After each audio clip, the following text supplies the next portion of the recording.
শব্দ যেহেতু ক্রিয়া না, তরঙ্গ, স্পন্দন। তুমি যদি নিজে স্পন্দনের স্তরে থাকো, তাহলে গুরু সন্ত এদের বাণী চট করে তোমার ভিতরে গিয়ে মেল্ট হয়ে যাবে। তুমি ভিতর থেকে একটা হ্যাঁ বলতে পারবে সহজে, হ্যাঁ অ্যাকসেপ্টেন্স আসবে। ওই জন্য অনেকেই দেখবে বলে, শুনছি কিন্তু মানতে পারছি না, বুঝছি কিন্তু হচ্ছে না। এই যে শব্দই তো এই জগৎ হয়েছে, শব্দই তো এই জগতের মানে সূক্ষ্মতম রূপ। স্পন্দন বিজ্ঞান তাই বলে। তো এখনো সে জগতের সূক্ষ্মতাকে দেখতে শেখেনি, সে মনের স্তরে আসেনি। মানসিক জগৎকে সে এখনো দেখতে শেখেনি, সে এখনো স্থূল জগৎকেই দেখছে। স্থূল জগতের জন্যই কিন্তু এই দেখো এই আশ্রম সেবা, এটা করো ওটা করো, এর জন্যই বিবাহ করো, সব কিছু জীবনে যা কিছু, খেয়ে দেখো, ঘুরে দেখো, নেচে দেখো, গেয়ে দেখো। এই যে ওশো ডাইনামিক মেডিটেশনে এই স্তরের জন্য করেছে। এই নাচো গাও হ্যান ত্যান করো, দেখবে ডাইনামিক মেডিটেশনের মধ্যে তম রজ সত্ব তিনের যাত্রা আছে। প্রথমে নাচাবে, গাওয়াবে, এটা ওটা করাবে, তারপর বলবে অনুভবে যাও, হ্যাঁ কাঁদো, হাসো, ভিতরে যা কিছু আছে এক্সিট কর। এই যে কাঁদো হাসা, এটাকে রজতে চলে গেল এবারে। সব হ্যাঁ, যখন নাচছে গাইছে, শারীরিক অঙ্গ হচ্ছে, হ্যাঁ এরপর থেকে রজ, তারপরে ধ্যানে বসে যাও, মৌন হয়ে যাও, ঠিক আছে। কিন্তু মানুষ আসল তো যায় ওই জন্যই, তমর জন্য। তমর, হ্যাঁ তমর প্রতি তো আকর্ষণ, তমই তো জগৎ। তম না থাকলে আমাদের কাছে স্থূলতা নেই, তম মানে অবজেক্টিফিকেশন। হ্যাঁ, যখন এই ব্যক্তি অবজেক্টিভ থেকে একটু এগিয়ে এসে কোনো না কোনোভাবে তোমার শব্দের যাত্রা করতে শিখে যাবে, উপলক্ষ বুঝতে শিখে যাবে। কবি খুব সুন্দর একটা কথা বলে, গগন কি ওঠ নিশানা, একটা গান আছে, শুনবে কখনো? হ্যাঁ, ডায়ে সূরজ বায়ে চন্দ্রমা তিনকে বীচ ছিপানা। কোথায় নিশানা করছি? বায়ে চন্দ্রমা। সূর্য মানে চন্দ্র মানে মন, সূর্য মানে জ্ঞান, তিনকে বীচ ছিপানা হয়। শব্দ এমন ভাবে গুরু প্রয়োগ করে, এই তোমার জ্ঞান বা তোমার অবজেক্টিভ নলেজ, জ্ঞান মানে কিন্তু চৈতন্য নয় এখানে, অবজেক্টিভ নলেজের অর্থাৎ তোমার যেন বুদ্ধির কন্টেন্ট না হয়ে যায়, তোমার যেন মনের কন্টেন্ট না হয়ে যায়। তুমি দিন রাত বিচারের নামে বিচারের সুখ নিচ্ছ, বিচারের মজা নিচ্ছ, বিচার করছি, এটা একটা মজা। বিবেকের একটা ফাঁসিয়ে রাখার একটা আলাদা মজা আছে, ঠিক আছে। আমি বিবেকী, এটা জগতের সব থেকে বড় অহংকার, সব থেকে বড় অভিমান। তো আর বুদ্ধি, তুমি বলে দাও যে আমি ব্রহ্ম, এটা যখন আমি আমার বুদ্ধিতে বসবে, কালকে বলছিল না আমি ব্রহ্ম চিন্তা করে শুধু ভাবনা আকার হয়েছি, সে ব্যক্তি জীবনটাকে পুরো রঞ্জিত করতে পারবে না। বুদ্ধিতেই সীমাবদ্ধ, বুদ্ধিতেই তার বৌদ্ধিক আন্ডারস্ট্যান্ডিং, ইন্টেলেকচুয়াল পুরো নলেজ আছে, সব জানে সে, সব কিছু। হ্যাঁ, ওর থেকে ওই বলছো না যে আমি কালকে কি ক্ষেত্রে আমি এটা বলছিলাম যে বুদ্ধির মারে আঘাত লাগে না, এইরকম জগৎ নির্বোধকে মারে, বুদ্ধিমান নিজেকে মারে। বুদ্ধিতে কোনো আওয়াজ নেই, বুদ্ধি পুরো জীবন মৃত করে রেখে দেয়। তো তিনকে বীচ ছিপানা, তাদের থেকে লুকিয়ে গুরু শব্দের বাণ এমন ভাবে মারে। নিশানা কি? মৌনতা, আকাশ। আকাশে কাকে তীর মারল? শব্দের কোনো লক্ষ্য নেই। হ্যাঁ, শব্দের কোনো লক্ষ্য নেই, শূন্যতা তো শব্দে বলছি আমরা, কোনো লক্ষ্য নেই। হ্যাঁ, মারে ও বান ঘাও নেই তন মে, শব্দ বান লে জানা হ্যাঁ। শব্দের বান মেরেছে, কিন্তু এমন বান মেরেছে, তনকা কামান সুরত কা রদা। এটা গুরুর ভাব। গুরু সত্ত্বগুণের দিকে, বা তুমি বলো সত্ত্বগুণও কম বলা হয়, মানে একদম গুণাতীতের দিকে লক্ষণ, তার লক্ষ্য, ঠিক আছে। শব্দ ওইভাবে প্রয়োগ করছে বটে, কিন্তু শিষ্য যে স্তরে থাকবে, যদি তম শিষ্য থাকে, সে বলবে শব্দে হচ্ছে না, তার অভিজ্ঞতা চাই, তখন তাকে বলা হবে কাজ করো, কর্ম করো, এটা করো, ওটা করো।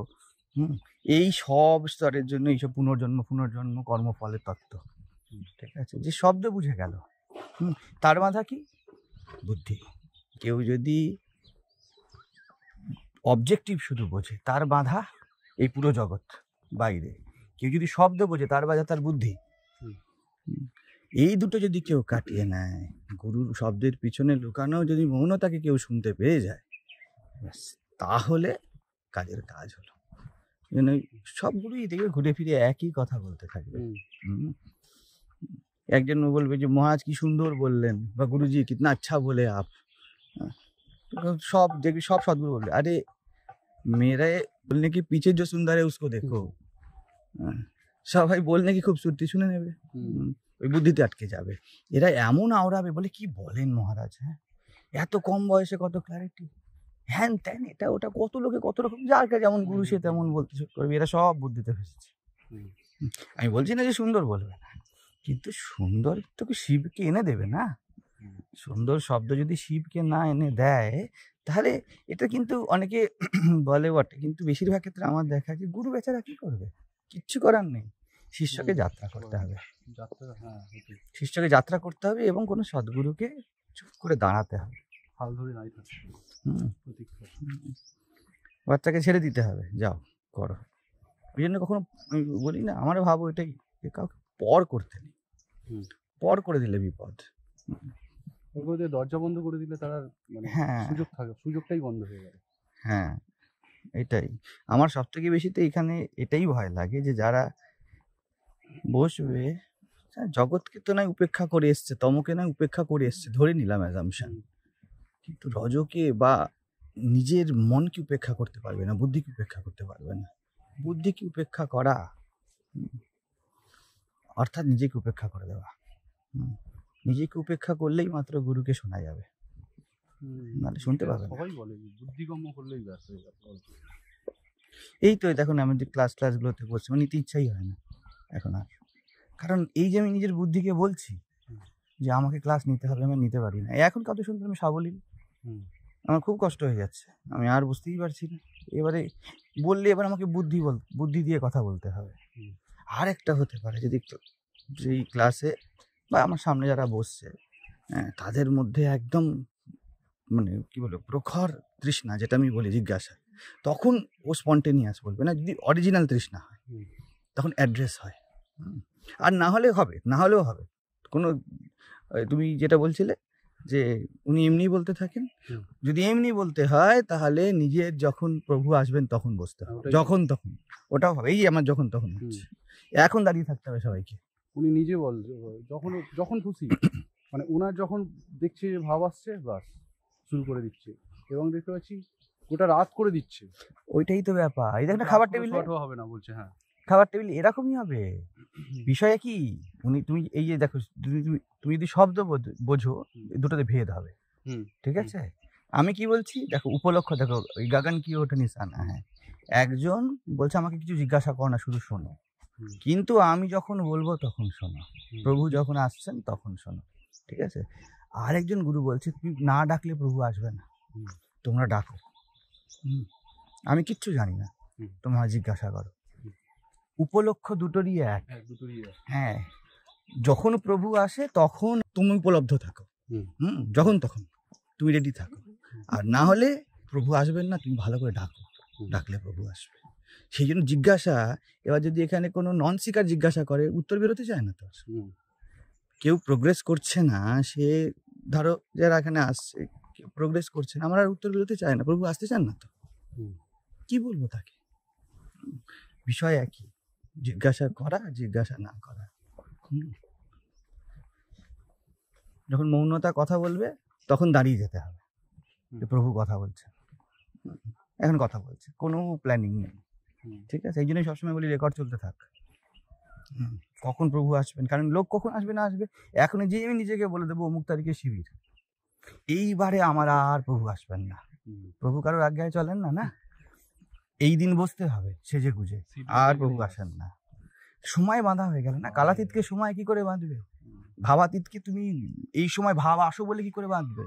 খিদে পাওয়াই আনতে পারবে না, তুমি ঘুম পাওয়াই আনতে পারবে না, যার নৈসর্গিক তাকে আনা যাবে না। তো হ্যাঁ, নিসর্গকে কি করে তুমি নিয়ে আসবে? বৃষ্টিকে কি করে নিয়ে আসবে? সূর্যকে কি করে ওঠাবে?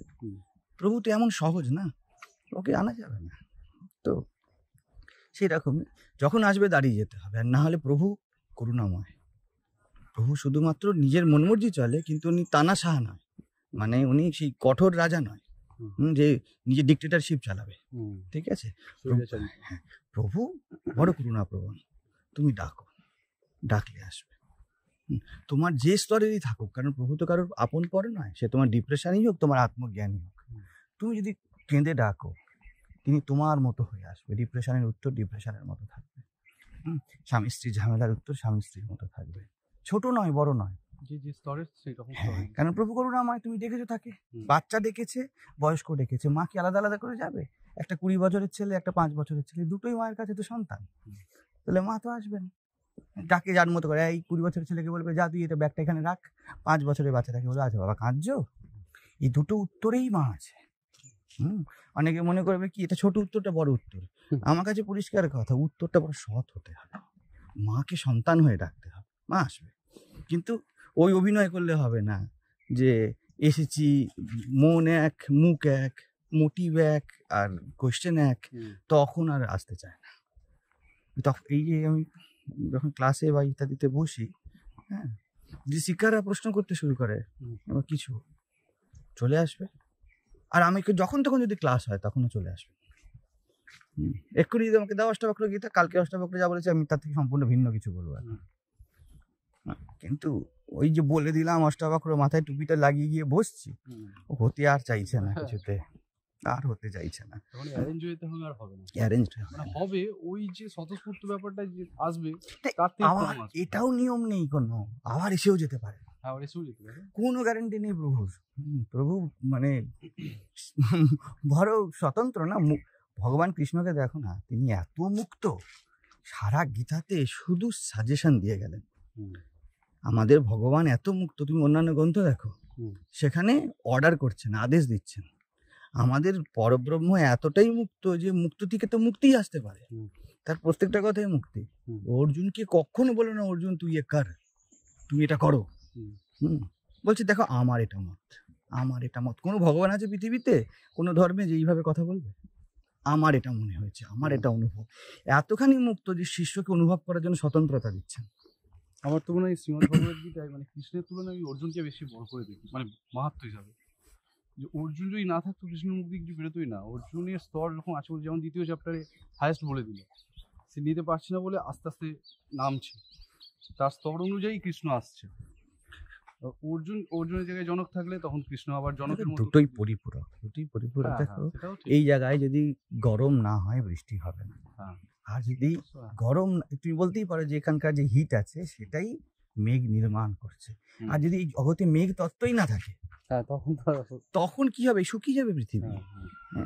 শিষ্য কথা ঠিকই, এই শিষ্যের জিজ্ঞাসাই গুরু নির্মাণ করে। হ্যাঁ, তোমার প্রশ্নই সমাধান হয়। দুটো রূপ তোমার ভিতরে, আকুতির দুটো রূপ, একটা প্রশ্ন একটা সমাধান। ঠিক আছে, এই দুটোই সমানভাবে প্রয়োজনীয়, গুরু শিষ্য। তোমার মধ্যে শিষ্য জাগে, তাই কারোর মধ্যে গুরু জাগে। ঠিক আছে, আর এই দুজনের লীলা হবে, দুইয়ের লীলা হয় না। আর মৌনতা হয়ে গেছে, লীলার মধ্যে নিত্য লুকিয়ে আছে। তো লীলা হচ্ছে, কিন্তু কাকে ধরে হচ্ছে? নিত্যকে ধরেই তো হচ্ছে। এই যে নিত্যকে ধরে লীলা হচ্ছে, মানে গুরুর যেখানে নিশানা, শিষ্যর সেখানেই নিশানা। এই দুটো মিলতে হবে। যদি শিষ্য ডিসঅনেস্ট হয় হবে না, শিষ্যের আকুতি গহন না হলে হবে না, আবার গুরুর অনুভব গহন না হলে হবে না। তাহলে লীলা জমবে, তাহলে তো হবে না। একজন খুব ভালো অ্যাক্টিং করে, আরেকজন কিছুই করতে পারছে না। একজন নাচতে জানে, একজন নাচতে জানে না, কি করে নাচবে? স্টেজে একই স্টেজে নাচতে পারবে না তো। বলে আমার খালি তাল কেটে দিচ্ছে, ওই রকম। এই জন্য দেখা যাক গাড়ি কোন দিকে গড়াই। দেখো না, যখনই কোনো জিনিস ছোট থাকে না, বড় নৈসর্গিক থাকে, যেই বড় হবে ভেজাল মিশবে, এবং তখন এই শব্দ, মানে যেই শব্দ সরাসরি নিশানা করছে না, ওই শব্দর ধারণ করার অধিকারই কমে যাবে। তখন শব্দ দিলেও কিছু বুঝতে পারবে না। আমাকে প্রথমবার বলার পর দ্বিতীয় শব্দে দেখতে হয় যে কত অবধি পৌঁছালো। আমি তো হাঁটতে শুরু করেছি, ব্যক্তি কত অবধি পৌঁছালো, এবার আমি চলে যাচ্ছি লম্বা, সে পৌঁছাতে পারছে না। তা আমি কি করে সঙ্গতি করে করে তাকে এগিয়ে নিয়ে যাব, তাই না? এই যখন বলা হবে না যে শুধু শোনো, কিচ্ছু প্রশ্ন করতে হবে না বা কিছু, এইটা যখন বলা হবে না, তখন শুধু শোনার মতো বিরাম নিজেকে পেতে হবে। তো আর তাও বলে দিচ্ছি, সদ্গুরুর সঙ্গে, সৎসঙ্গে কেউ ওই সময় তো বসে গেল, কারণ সৎসঙ্গের প্রভাব আছে, তারপর উঠলে তা থাকে না, অত সোজা নয়। যে ব্যক্তি একবার দুবার সঙ্গ করলো, সে তৃতীয়বার যখন আসে কনসেপচুয়ালাইজ করে ফেলে, সে ধারণা বানিয়ে ফেলে, উত্তরের ধারণা হয়ে যায় যে মহারাজ বা যেই বলো গুরু কোথায় কোন উত্তর বলবে। এই ধারণার নামই তো বুদ্ধি। এই ধারণা যে করে ফেলেছে, এই ধারণা বুদ্ধিমান বুঝতেই পারে না, সে ধারণা করে ফেলেছে। বুঝতে পেরেছো তো? জগৎ নির্বোধকে পেটায়, যখন নির্বোধ জগৎ থেকে এমনি দূরে যায়, যে পেটায় তার থেকে তুমি সরে আসবে দূরে। ঠিক আছে, বুদ্ধি তো পেটায় না, বুদ্ধি তো তোমাকে তুমি হওয়ার মানে এহসাস, তুমি হওয়ার অনুভব দেয়, যে দেখো আমি জানি। একটা বন্ধন হলো মারের বন্ধন, আরেকটা বন্ধন হলো আদরের বন্ধন। এই আদরের বন্ধন, এই ভালোবাসার বন্ধনটাকে তো রিজেক্ট করা যায় না, তাই না? বুদ্ধি বলে তুমি বুঝেছো, আর এত ভালোবেসে পিঠে চাপড়ে বলবে তুমি বুঝেছো, তোমার কোনো সংশয়ই থাকবে না যে তোমার শত্রু। আমি বুঝেছি, এটাই একদম পুরো। তুমি বাঁচবে কিসের উপরে? তুমি বলবে বা ব্যক্তি বলবে আমি এতদিন বুঝতাম না, আমি এবার বুঝেছি। কিন্তু এই দুটোই যে আমিকে শক্ত করেছে, তুমি বুঝবে কি করে? তুমি তো ভাববে যে আমি থেকে মুক্ত হয়ে গেলাম। বুঝতে পারতাম না, এখন বুঝছি। ওই অষ্টাবক্র বা জনকের মতো অষ্টাবক্রের কাজ ওখান থেকে শুরু হয়, সেলার বব জাতীয় লোকের কাজ এখান থেকে শুরু হয়, যেখানে আমিতে ফেসেছে ব্যক্তি, জগতে আর ফেসেনি। এইবারে যদি কোনো সদ্গুরুর কাছে জগতে ফাঁসা লোক আসে, তাকে গুরু আমির যাত্রা কি করে করাবে? তার আমি তো এখনো তার কাছে নেই, ধার বাকি, সে ধার বাকিতে আছে। তাকে কি করে নতুন একটা নির্মাণের জন্য কিছু করবে? বলবো আগে তুমি বাজারে ধার মেটাও, তুমি নির্মাণ করবে, তোমার ইট লোকে তুলে নিয়ে চলে যাবে, হ্যাঁ, ইট সিমেন্টের বস্তা নিয়ে চলে যাবে, তোমার এত ধার বাকি জগতের বাজারে। ঠিক আছে, তো তমগুণ বা মূলাধার চক্র সেটেল হওয়া খুব দরকার, না হলে তম থেকে রজ, রজ থেকে সত্যের যাত্রা হবেই না। সত্যগুণ মানে শুনতে শিখে গেল, রজগুণ মানে বসতে শিখে গেল, তমগুণ সে বসতেও পারেনি, যে বসতে আর শুনতে শিখে গেল, এইবারে সে মৌন হতেও পারবে, এইবার পারবে। এই জন্য মানে তুমি যার কথা বলছিলে, তিনি রজগুণ কিন্তু রিজেক্ট করে দিল, বলে আমার কাছে এই তমগুণকে, তমগুণ যার নেই সে এসো। ঠিক আছে, এই থেকে সিলেকশন হয়ে গেল, ফলে সুবিধা, ফলে সুবিধা। কিন্তু ওটাই হলো বিষয়, ওটাই হলো বিষয়। কিন্তু এই জগতে ম্যাক্সিমাম তমগুণের বিস্তার কোথায় পাবে? আর রজতমকে টানে, এটাও জেনে রাখো, রজগুণও যার আছে, যার সত্ত্বগুণ হয়ে যায়নি, ঠিক আছে, যে বসতে শিখেছে সে উঠতেও জানে। ঠিক আছে, বসা ওঠা কানেক্টেড। কিন্তু যে সত্ত্বে চলে গিয়েছে না, সত্যের প্রেম মৌনতার সাথে, রজর প্রেম তমর সাথে। রজ তমকে টানে, তম রজকে টানে, সত্য রজকে টানে না। কিন্তু তোমার মধ্যে যদি কোয়ালিটি এসে যায়, শুধুমাত্র তুমি অ্যাকসেপ্ট করতে চান, এটা সত্যগুণ। তুমি অ্যাকসেপ্ট মানে একটা, যেটাকে পরীক্ষা বলে, কালকে বলছিলাম না, যে চুলকে পরীক্ষা নয়, যা আছে তাকে স্বীকার করে নিয়ে দেখি তো, এটা সত্যগুণ থেকে হয়। স্বামীজি প্রথম থেকেই সত্যগুণের অধিকারী ছিলেন। ঠিক আছে, দেখি তো বিষয়টা কি, ভূত আছে কিনা বেলগাছে, ব্রহ্মদৈত্য থাকে কিনা, জাত যায় কিনা। এইটা হলো কি, এ ব্যক্তি শুনতে শিখে গেছে, দেখতে শিখে গেছে, এ শুধু বসতে শেখেনি। ঠিক আছে, এ আরো এগিয়ে গিয়েছে। এই যে সত্ত্বগুণ, এই সত্ত্বগুণ খুব দ্রুত মৌনতার দিকে যায়, এর মৌনতার সাথে প্রেম, এ ব্যক্তি ধ্যানের প্রতি স্বাভাবিকভাবে প্রেমিক হয়ে যাবে। যার মধ্যে এক্সপেরিমেন্টাল মোড এসে গেছে জীবনের প্রতি, হ্যাঁ, চুলকে নয়, যেটা এলো চলো আমি স্বীকার করব, এর বেশি দূর নেই আর। ঠিক আছে, কিন্তু অরিজিনাল হতে হবে, না হলে রজগুণ যদি বলে, এই যে বেশিরভাগ ক্ষেত্রে কি হয় বলতে, যারা শোনে গুরুকে রজগুণে শোনে, তারা বসতে শিখেছে, মিনিমাম চাই বসতে শেখা। কারা এরকম? যারা বলছে সৎসঙ্গ করা উচিত, মা গুরুর কথা শোনা উচিত, ঠিক আছে, গুরু জ্ঞান দেয়, ঠিক আছে, গুরুর উপরে কথা বলতে নেই, এরা সব রজগুণ।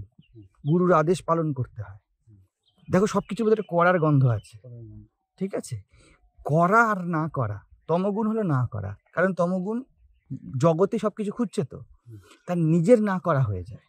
তমগুণ বলে যে বাইরে যা কিছু আছে তা আমাকে গড়ে, ঠিক আছে? আমার স্ত্রী আমাকে রেখেছে, স্ত্রী আছে বলে আমি আছি, টাকা আছে বলে আমি আছি, নেমফেম আছে বলে আমি আছি, এই হিসাব মতো অকর্মা, এ নিজে কিছু করছে না, ঠিক আছে? এই জন্য দেখবে মৌনতা বা সত্যগুণ আর তমগুণ একই রকম দেখতে। সত্যগুণে কিছু করে না, সত্যগুণ বলে অ্যাকসেপ্টেড, দেখি তমগুণে বলবে আমি কিছু করবো না, কিন্তু তমগুণের মধ্যে আইডেন্টিফিকেশন আছে। তমগুণ বলবে জগৎ আমাকে নির্মাণ করে, সব ভালো থাকবে তারপর তো ধর্ম করবো, টাকা পয়সা হবে তারপর তো গিয়ে গুরুদেবের কাছে বসবো, ঠিক আছে? যারা এই ভাষায় কথা বলে, ঠিক আছে, জানবে তারা তমগুণে আছে, ঠিক আছে? যে এটা হয়ে যাবে ওটা হয়ে যাবে সেটেল হয়ে যাবে মানে কি, ডিপেন্ড হয়ে আছে, হ্যাঁ পুরো জগতের উপরে ডিপেন্ড। যে তার কাছে আইডেন্টিটি নেই, ঠিক আছে, সে আইডেন্টিটি জগতের থেকে নিয়ে আসে, এই জন্য সে অকর্মা, সে নিজে কিছু কর্ম করছে না। তমগুণ শুয়ে থাকবে বসে থাকবে এসব বলা হয় না, জগৎ আমার জন্য করে দেবে। যে জগতে আইডেন্টিটি খুঁজছে সে সেরকম। রজগুণ বলছে আমাকে খোঁজ করতে হবে, কিছু করতে হবে, ঠিক আছে? সেই জন্য গুরুর কাছে বসবে, শুনবে, জানবে, বুঝার চেষ্টা করবে, বুদ্ধিতে ফাঁসবে, ঠিক আছে? আমি বুঝেছি এই সুখটা নেবে, আগে জানতাম না এখন জানি, এই ভাবগুলো রজগুণে থাকবে। সত্যগুণ আরেকটু এগিয়ে গিয়েছে, সত্যগুণ বলছে যে আমায় কিছু করতে হবে না, জীবন আমার সামনে যা আসছে আমি তাকে অ্যাড্রেস করবো, দেখি তো এই সত্যগুণ। এই ব্যক্তি এর আইডেন্টিটির খোঁজ নেই আর কোনো, এ সবের মধ্যে আইডেন্টিটি খুঁজে নিয়েছে। একে তুমি যে কোনো চ্যালেঞ্জ দাও সে বলবে ওকে, ঠিক আছে? তমগুণ এটা বলতে পারবে না, তমগুণ বলবে আমাকে, কারণ তমগুণে তো নিজেকে খুঁজে পায়নি, তার খোঁজ চলতে থাকবে, কোথায় কি আমাকে কি দেবে, যে যা দেবে, যে বুদ্ধির জ্ঞান দেবে সে নিয়ে নেবে, বলে দেখো আমি পেয়েছি, আমি জানি। তমগুণ পণ্ডিত বানাবে, রজগুণ সাধক বানাবে, সত্ত্বগুণ মোক্ষকামী হবে, মুমুক্ষু বানাবে। তো এইরকম দেখতে গেলে একই সবাই মনে হয় মানুষগুলো বসে আছে, কিন্তু যাত্রা আলাদা আলাদা প্রত্যেককে করতে হচ্ছে। তার যা স্থিতি সেই হিসাবে, এই জন্য যখন আমি কালকে বললাম না যে আমাকে 10 জনকে নিতে হয়, জানবে এই 3টে স্তরকে আমাকে নিতে হয়, যে সব আসছে আমার সামনে, একে এটা বললে বুঝবে না, একে বললে বুঝবে। এই যখন বলি তোমাদের টিকে যাও, এটা সত্যগুণের কথা, মানে টিকে যেতে গেলে বা দাঁড়িয়ে যেতে গেলে তোমাকে আইডেন্টিটি খুঁজলে তুমি টিকতে পারবে না, যে আইডেন্টিটি দেবে তার কাছে তুমি যাবে, তমগুণ। রজগুণ মানে কি, আমায় কিছু বুঝতে হবে, কিছু জানতে হবে, কিছু করতে হবে, এও টিকতে পারবে না, যখন বুঝতে পারবে না চলে যাবে। সত্যগুণ বলবে দেখি লাইফ আমার সামনে এখন সুযোগ এনেছে, সুযোগ আননি, দেখি দাঁড়াই, এই যে দেখির মধ্যে টিকে যাওয়ার গন্ধ আছে, দাঁড়াও দেখা যাক। সে বলবেন এখানে খুঁজি ওখানে খুঁজি, সে বলে দাঁড়াও দেখি না, এই জীবন এনেছে তো, যেখানে বলি সেখানে তীর লাগালে বর্ষা হয় না, নিম্নচাপ যেখানে হয় সেখানে বর্ষা হয়, এইটা হলো সত্যগুণের লক্ষ্য। তমগুণের মতোই দেখাবে, তমগুণের ব্যক্তিও দেখো না 40 বছর একটা সম্পর্কে টিকে আছে। সেই জন্য সত্য আর তমকে খুব ডিসক্রিমিনেট করার মতো বিবেক থাকতে হবে। এইগুলো একদম কিন্তু বেসিক লেভেলের কথা।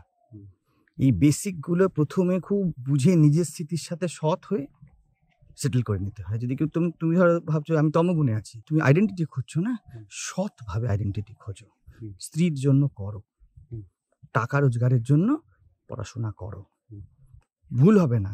এটা তুমি যদি এইভাবে করো তুমি রজতে উঠে যাবে, কারণ প্রোগ্রেসিভ জীবন, জীবন মানে স্ট্যাগনেন্ট নয়। তুমি যেই তম করবে তুমি রজতে উঠে যাবে, স্বভাবগতভাবে তোমার মধ্যে এসে যাবে। এটাই আমাদের পুরো কিন্তু এই চতুরাশ্রমের ভিত্তি ছিল, এগোবে তুমি। তারপরে রজগুণে উঠবে আস্তে আস্তে করে। রজগুণে যখন উঠবে তখন ভিতর থেকে বলবে এবার তাহলে আমি কিছু করি। হ্যাঁ, আমি টাকার জন্য করলাম, নাম যশের জন্য করলাম, দেহের জন্য করলাম, হ্যাঁ, সব কিছুর মধ্যে নিজের আইডেন্টিটিকে খুঁজলাম, কিন্তু নিজেকে তো খুঁজলাম না। এই হু অ্যাম আই প্রশ্ন আপনি উঠবে। সব কিছু করেও তো তৃপ্তি হলো না। তুমি যদি সৎভাবে করো, সৎ আর সচেতনতা, সৎ আর চিত দুটো একই জিনিস। যেই তুমি তমগুণে সৎ হয়ে গেলে তখন ব্যক্তি রজকে পাবে, সে চিত পাবে। দেখি তো যে খুশি হচ্ছে, যাকে আমি এতদিন খুশি করলাম সে তো খুশি হলো না, সে তো দুঃখ আর সুখের মধ্যেই খেললো সারাক্ষণ। এই প্রশ্ন স্বতঃ উঠবে যদি ডুবে করে কেউ, ঠিক আছে? ওর থেকে সত্ত্বের যাত্রা, তারপর সত্ত্বগুণ বাড়তে থাকে। খোঁজ করতে করতে বলে কোথায় কোথায় খুঁজবো, আগে অন্যের মধ্যে খুঁজেছি, এখন নিজের মধ্যে খুঁজছি। দাঁড়িয়ে যাই, দেখি তো হাঁটতে হাঁটতে ব্যক্তি দাঁড়িয়ে যায়, বলে এত হাঁটলাম, চারিদিকে সৌন্দর্যই তো দেখা হলো না, হাঁটতে হাঁটতে একটু দাঁড়িয়ে যায়। এই যে দাঁড়িয়ে গেল সত্যগুণে, এরপরে সে দেখবে আরে কি খুঁজছিলাম, এই আকাশের নিচেই তো এতক্ষণ ছুটছিলাম, তুই আকাশ তো আছেই, আমি কোথায় কোথায় খুঁজতে যাচ্ছি। এই যে দাঁড়িয়ে গেলে মৌনতার দিকে যাত্রা করতে পারবে। তবে শিষ্যের যাত্রা সৎ যাত্রা, গুরুর যাত্রা যেন প্রেমের প্রতীক্ষার যাত্রা। গুরু কিচ্ছু করতে পারবে না, কারণ অস্তিত্ব প্রত্যেককে যাত্রা দিয়েছে। শুধু গুরু একটাই কাজ করতে পারে, একমাত্র গুরুই করতে পারে, সে হলো সে তমতেই থাক, রজতেই থাক, সত্যতেই থাক, গুরু অপেক্ষা করতে পারে, দাঁড়িয়ে যেতে পারে। জগৎ দাঁড়াবে না, কেউ দাঁড়াবে না, কারণ তুমি যেই স্তরের, তোমার সেই স্তরের লোকের সঙ্গ হবে, চলে যাবে। যেহেতু গুরু গুণাতীত, সেই জন্য ওই 3 স্তরের জন্য গুরু অ্যাভেলেবেল হবে। বলে ঠিক আছে, আমি দাঁড়িয়ে আছি। 3 স্তর ধরলাম শক্তি, আর গুরু যেহেতু ব্রহ্মে আছে, বলে আমার কাছে শক্তি আমি এক, আমরা আলাদা নই। তমই হোক, রজই হোক, সত্যই হোক, জীবনে অভিজ্ঞতাই চাক, জীবনে প্রশ্নই হাজার জিজ্ঞাসা নিয়ে আসবে। দেখবে কেউ আছে প্রচুর প্রশ্ন করে, যদি ওই প্রশ্নটা তমগুণেরও হতে পারে, রজগুণেরও হতে পারে। যদি নিজেকে পণ্ডিত বানানোর ইচ্ছা থাকে তাহলে তমগুণ, আর যদি সত্যি জানার ইচ্ছা থাকে, আমি জানতে চাই, আমি বুঝতে চাই, রজগুণ। আবার কেউ আছে যারা বসেই চুপচাপ করে শুনেই অনেক কাজ হয়ে যাচ্ছে, এমন ব্যক্তির সামনেই মাত্র গুরুর গভীর শব্দ বেরোবে, সামনে ওই সত্যগুণী আধার থাকতে হবে। আর না হলে এই যেমন এখন বলছি, অকারণ যদি বেরায়, কোনো কারণ নেই এখন কথা বলার, তুমি আমাকে এসে জিজ্ঞাসাও করনি, জাস্ট সহজভাবে, সহজ মিলে এরা ঘুরাই। তো এই সহজভাবে যদি কেউ দাঁড়িয়ে যায়, সে স্পর্শ পেতে শুরু করবে। ওই জন্য দেখবে প্রত্যেক সদ্গুরুর কাছে একটা প্রেমের গন্ধ থাকে, অপেক্ষা, প্রতীক্ষায় প্রেম। সব শ্রীরামকৃষ্ণকে দেখবে বলবে হ্যাঁ কেন হবে না, এতেও হবে, ওতেও হবে, ওতেও হবে। তুমি যেই স্তরেই আছো, সে তার না নেই, তার এত বড় আলিঙ্গন যে পুরো জগৎ তাতে সমাহিত হয়ে যায়। এই জায়গাটা একমাত্র গুরু পারে। গুণাতীত আর জড় দেখতে একই রকম, এই পাথরগুলোকে দেখতে গুণাতীতের মতো হবে। তো একজন যে জড়ের মতো পড়ে আছে, তার দেখবে জগতে এমন লোক প্রচুর দেখবে যারা জড়ের মতো। কিরকম তাদের লক্ষণ হবে, এরা সবার সাথেই বসতে পারে, সবার সাথে উঠতে পারে, সবার সাথেই খেতে পারে, কিন্তু অথচ যদি দেখো যে তার মধ্যে পাওয়ার ইচ্ছা বাকি আছে, অথচ সবার সাথে খাচ্ছে, চলছে, উঠছে, বসছে, নন প্রোফাইল লাইক, এরা হলো জড়। এদের কিছু করা যাবে না, এদের কিন্তু মা শারদাও বললেন, বাবা মলয়েরা বাতাস বইলে সব গাছ চন্দন হয়ে যায়, শুধু কলা আর বাঁশ এরম কয়েকটা গাছ হয় না। কেন হয় না?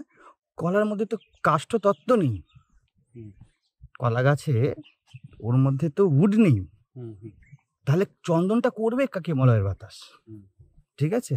আর বাঁশের ভিতর তো হলো, তাহলে চন্দনটা হবে কি করে?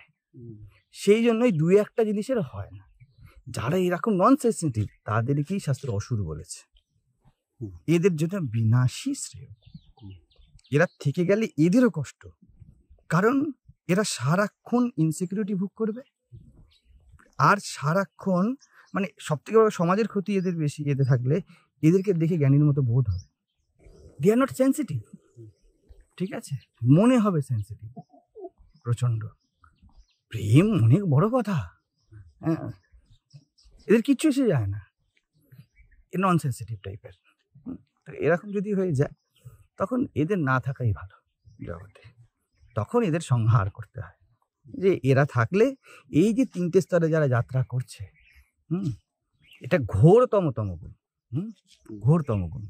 কিছু কিছু জিনিস আছে মানে সবই হিসাব মতো স্ক্র্যাপ এই জগতে। দেখুন কলা গাছটা ছিল, কেটে দিয়েছে, স্ক্র্যাপ। কিছু কিছু স্ক্র্যাপ পুড়িয়ে দেওয়াই ভালো, পড়ে থাকলেও বাচ্চা বাচ্চা যদি কিছু হাত দিয়ে দেয় তাহলে ক্ষতি করে দেবে। তো ওই তখন ভগবান সংহার লীলা করে। চলো, গুরু একমাত্র এদেরকে রিজেক্ট করে দেয়, মানে না ভাই তোমার নয়, তাহলে গুরু কাউকে রিজেক্ট করে না। শ্রীরামকৃষ্ণ যখন ওই 1 জানুয়ারি হলো, তখন কিছু মানুষকে রিজেক্ট করে দিল, মানে না এখন না। ব্যাপারটা ভাবতে এক একটা মূর্তি এমন হয়ে যায় না, এত বিকৃত মূর্তি হয়, ওই মূর্তিকে ঠিক করতে গেলে আর বাকি মূর্তিগুলোকে তৈরি করা যাবে না, তখন তাদেরকে না বলে। নাহলে গুরু শক্তি বা পরমাত্মা পরমাত্মা তত্ত্ব গুরুতত্ত্ব একই, রিজেক্ট করতে জানে না।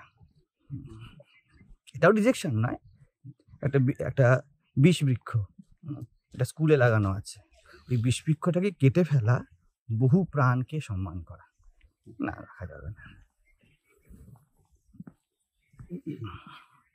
ওই রকম আর কি। এই জন্য বলে ভগবান, দেখো না, এই যখন তিনি যখন আসেন তখন আসে বলা হলো না, যখন আসবে তখন দাঁড়াতে হবে, তোমার কথাই দাঁড়াবেন না। তিনি মুক্ত স্বভাবটি না, এত ঠিক আছে, কিন্তু এই মুক্তকেই দেখো, যদি সত্যি কেউ আন্তরিকভাবে ডাকে তিনি চলে আসবে, যেন কোথাও একটা বন্ধনের গন্ধ না। এই জন্য বলে ভক্ত ডাকলে ভগবান অস্বীকার করতে পারেন না। নিম্নচাপ তৈরি হলে বৃষ্টি অস্বীকার করতে পারে না। বৃষ্টির কোনো শর্ত নেই, কিন্তু আবার শর্ত আছে। জল যেখানে যেতে পারে, তরল তো, আবার শর্ত আছে ঢালের দিকেই যায়। ঠিক তেমনই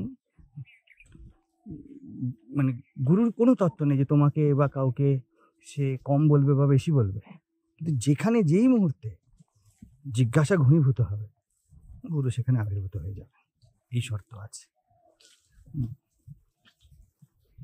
এইরকম এই যে ডুয়ালিটি কালকে বলছিলাম, এই ডুয়ালিটিটা বুঝবে সব সময়, সব ক্ষেত্রে, আছেও বটে নেইও বটে, নিয়ম আছেও বটে নিয়ম নেইও বটে। মুক্তির কোনো শর্ত নেই, কিন্তু যে চায়নি তার কখনো মুক্তি হবে না। শর্ত হয়ে গেল তো একরকমের, তিনি শর্তাতীত এবং তিনি শর্তেবদ্ধ। কারণ তুমি যদি বলো তিনি শর্তাতীত, এটাও একটা শর্ত হলো।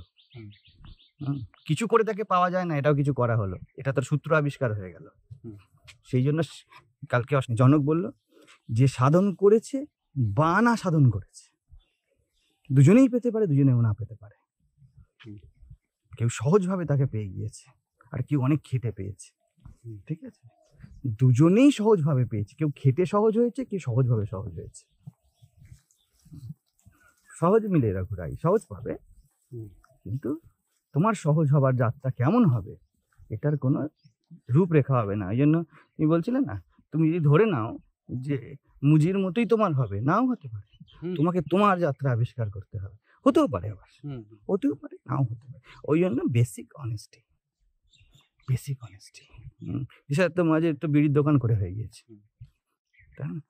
বা রমেশ বালশেখার সরকারি চাকরি করে হয়ে গেছে, আবার জনককে বনে যেতে হয়েছে। রাম রাজকুমার থাকা অবস্থায় জ্ঞান হয়ে গেছে, দেখো চারিদিকে হয়ে যাচ্ছে। ব্যক্তিকে আবিষ্কার করতে হবে আমার কোথায় হচ্ছে, ওই আবিষ্কারটা যতক্ষণ না হয় ততক্ষণ পর্যন্ত মানে সেটেলড হয় না। যেমন আমি যখন বসি ক্যামেরার সামনে, আলোটাকে সেটেল করতে হয় না, একই আলো, কিন্তু আমার মুখে আমি কোনটাতে কমফোর্টেবল, কতখানি ব্রাইটনেসে, ওটাকে সেটেল হতে হবে। এইটা ভিতরে যেই সেটেল হয়ে যাবে যে আমার কি চাই, আমি কোনখানে আছি দাঁড়িয়ে, এইটা যদি, এটাই 99% সেটেল হয়, এটা 99। ঠিক আছে, এই 99 না হলে হবে না। আর গুরু হলো সেই 100, এক গুরু এক দেবে, কিন্তু 99 শিষ্য কি করতে হবে হিসাব মতো। এই হিসাবে তুমি যেটা বলছিলে অর্জুন বেশি গুরুত্বপূর্ণ, একদম গুরুত্বপূর্ণ, কিন্তু 99ই হোক, 98ই হোক, 99.5ই হোক, তা পূর্ণ নয়, পূর্ণ নয়। কৃষ্ণ ভিন্ন অর্জুন পূর্ণ নয়। সেই রকম এই 99টাই বেশিরভাগের আবিষ্কৃত নয়। ওই জন্য গুরু এক দিয়েই চলেছে, কারো 37, কারো 38, কারো 18, কারো 70, কারোর 95। হ্যাঁ, গুরু এক দিয়েই চলেছে, সে আবিষ্কার করতে পারেনি এখনো পর্যন্ত যে আমার ব্রাইটনেসটা কি। কখনো গুরুর ব্রাইটনেস বেশি লাগে, কখনো গুরুর ব্রাইটনেস কম লাগে, এটা হতে থাকে। জগতেরও খোঁজ তাই, কখনো এর সাথে থাকি, কখনো এর সাথে থাকি, কখনো মনে হয় টাকা ঠিক আছে, কখনো মনে হয় জ্ঞান ঠিক আছে, ব্রাইটনেস সেট হয়নি। নাহলে টাকাতেও জ্ঞান হতে পারে, স্ত্রীও ব্রহ্মজ্ঞান দিয়ে দিতে পারে, সেক্স করতে করতেও সর্বোচ্চ গুণভাব হয়ে যেতে পারে। আগে নিজের ব্রাইটনেস ঠিক করো, সৎভাবে ঠিক করো যে তোমার মুখে তুমি কমফর্টেবল কিসে।